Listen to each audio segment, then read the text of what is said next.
खरं सांगायचं तर माझ्या घरी जास्ती ब्रेडचे पदार्थ खाल्ले जात नाही किंवा जास्ती आवडत नाहीत. कधीतरी मी सँडविच बनवते. आज सँडविच बनवायचं होतं म्हणूनच मी हा ब्रेड आणला होता. कधीतरी मुलांना सँडविच खावंसं वाटतं ना, मग कधीतरी आणते मी 15 दिवसातून. तर त्यासाठी इथे मी काही भाज्या घेतलेल्या आहेत. भाज्या घालून थोडंसं चीज घालून असं मी हे मस्त असं सँडविच बनवणार आहे. त्यासाठी एक कांदा घेतला आहे चांगला, पहिल्यांदा सोलून धुवून घेतला आणि अगदी बारीक असा कापून घ्यायचा आहे. एक ढोबळी मिरची घेतली आहे मी इथे. ही मी पूर्ण वापरत नाही आहे. यातला थोडासा तुकडा कापून घेणार आहे. भाज्या अगदी बारीक चिरायच्या आहेत कारण कांदा किंवा ढोबळी मिरची हे शिजवून यामध्ये वापरणार नाही आहे. असंच कच्चं सँडविचमध्ये घालणार आहे. त्यामुळे अगदी बारीक असं कापून घ्यायचं आहे म्हणजे ते कच्चं किंवा उग्र असं लागणार नाही. चीजचे इथे मी क्यूब घेतलेले आहेत 4. हवे तेवढे आवडीनुसार तुम्ही यामध्ये घालू शकता. याला अजून टेस्टी बनवण्यासाठी इथे मी कॉर्न घेतलेले आहेत. पातेल्यामध्ये पाणी ठेवलं गरम व्हायला, त्यामध्ये अर्धा कप कॉर्न थोडेसे शिजवून घेते आहे मी. कॉर्न यामध्ये घालत असाल तर ते शिजवून घेतले पाहिजेत. अगदी एक उकळी काढून घेतली तरी चालेल. थोडंसं शिजताना मीठ घातलं तरी चालेल, यामध्ये नाही घातलं तरी चालेल. कॉर्न शिजवून घेतले. आता सँडविचची चटणी मी इथे बनवते. अर्धा कप पुदिन्याची पानं चांगली धुवून यामध्ये घातली. थोडीशी कोथिंबीर पण धुवून घातली आहे. आल्याचा छोटासा तुकडा, एक फक्त लसूण पाकळी एकच, थोडासा मिरचीचा तुकडा आणि फुटाण्याची डाळ असते ना ती 1 चमचा घातली. हे पहिल्यांदा असंच पाणी न घालता जाडसर असंच वाटून घेतलं. आता यामध्ये याचा रंग असाच टिकवण्यासाठी थोडेसे बर्फाचे खडे मी टाकते आणि लिंबाचा रस. लिंबाच्या रसामुळे मस्त चटपटीत चव लागते आणि बर्फामुळे या चटणीचा रंग मस्त राहतो. चटणी इथे छान अशी तयार झाली आहे. जास्त पातळ बनवली नाही आहे, थोडीशी दाटसर अशीच ठेवायची आहे. कापून घेतलेल्या भाज्या, कांदा, ढोबळी मिरची एका बाउलमध्ये काढून घेते आणि पाण्यातून काढून कॉर्न देखील मी यामध्ये घातलेत. आता यात चीज किसून घालायचे. बऱ्यापैकी चीज मी यामध्ये घालते. 3 ते 4 क्यूब किसून घालायचे आहेत. चीज नसेल तर मेयोनीज तुम्ही इथे वापरू शकता. थोडंसं पनीर पण पौष्टिक बनवण्यासाठी यामध्ये किसून घालू शकता.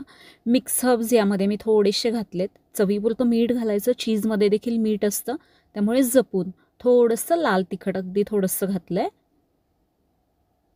पाव चमचा गरम मसाला मी यामध्ये घातला आणि आता हे सगळं चांगलं मिक्स करून घ्यायचं आहे. हे सगळं मिक्स केल्यानंतर यामध्ये मी 1 चमचा फक्त टोमॅटो केचप घालते.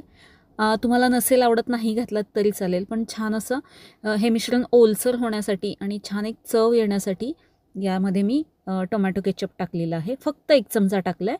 सगळं चांगलं मिक्स करून घ्यायचं. सँडविचचं स्टफिंग आपलं तयार आहे. प्रत्येकजण आपल्या आवडीनुसार हे स्टफिंग बनवत असतं. तुम्हाला कसं पाहिजे तसं अजून कमी अधिक भाज्या करू शकता. इथे मी ब्रेडच्या स्लाईस घेतल्यात. याला आता आपल्याला बटर लावून घ्यायचं आहे. आधी मी फक्त 2 ब्रेडला बटर लावून घेते. असं सगळीकडे स्प्रेड करून घ्यायचं. बटर नॉर्मल टेम्परेचरचं असेल तर अगदी छान सगळीकडे लागलं जातं. त्यामुळे सँडविच बनवायच्या आधी फ्रीजमधून थोडा वेळ ते बटर बाहेर काढून ठेवायचं, म्हणजे ते नॉर्मल होतं. 2 ब्रेडला मी अशा पद्धतीने बटर लावून घेतलं. आता जे 2 ब्रेड शिल्लक आहेत त्याच्यावरती आपल्याला जी आपण पुदिन्याची चटणी बनवली आहे ती चटणी लावून घ्यायची. अगदी थोडी थोडी लावायची आणि सगळीकडे पसरवून घ्यायची.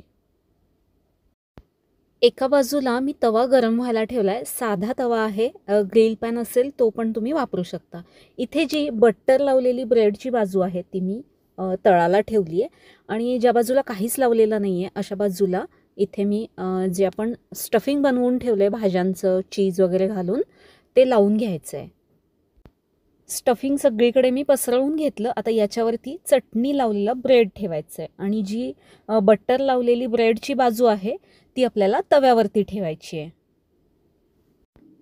तवा इथे गरम झाला आहे. याच्यावरती मी हा ब्रेड ठेवून घेते आणि वरची जी बाजू आहे त्याला काहीच लावलं नाही आहे अजून, तर इथे मी परत एकदा बटर लावून घेते आहे. गॅस मीडियम ठेवायचा. अगदी स्लो आणि मोठा ठेवायचा नाही. मोठा ठेवला तर हे करपून जाईल. मीडियम हीटवरती छान खरपूस असं हे आपल्याला भाजून घ्यायचं आहे. 2 ब्रेड मी इथे ठेवलेले आहेत, म्हणजेच 2 सँडविच.